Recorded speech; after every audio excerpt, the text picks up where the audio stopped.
Wow, what a player. Reba ndaje nkwereka ya mashusho a joy to watch. Bamwita Iradukunda Eritatu. Shira ku ruhande by'abakinnyi b'abanyamahanga yaba ba Peri yaba ba Rayon Sport umwana w'umunyarwanda ukina baro. Finally twongeye kubona mu Rwanda umuntu wakwishyura amafaranga ugiye kukibuga kureba. Aba nibo bakinnyi nizo type. Nibaramini amani bawurisa abantu bishyura amatike. Ticket kuri stade ugiye kureba umuntu umwe gusa. N'uyu nguyu namubu. Eritatu. Banzuri banza witonda cyane. Eritatu. Nagonga mwamba ule mpira. Hii hapa pasi ambayo alipatiwa Eli Tatu. Alidesha kaingia nayo ndani na kulazimisha shuti lile mpira ambao ulipiga mwamba wa juu.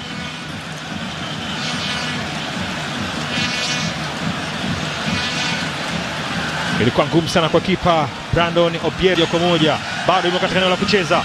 Eli Tatu. Eli ajaribu weka cross mpira ambao unapita.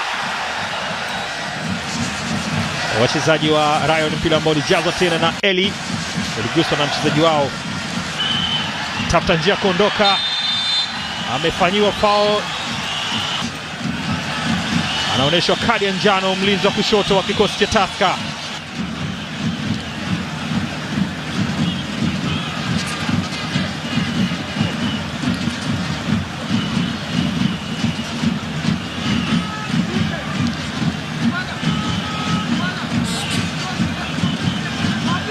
Alekanyagwa kwenye mgongo. Wow.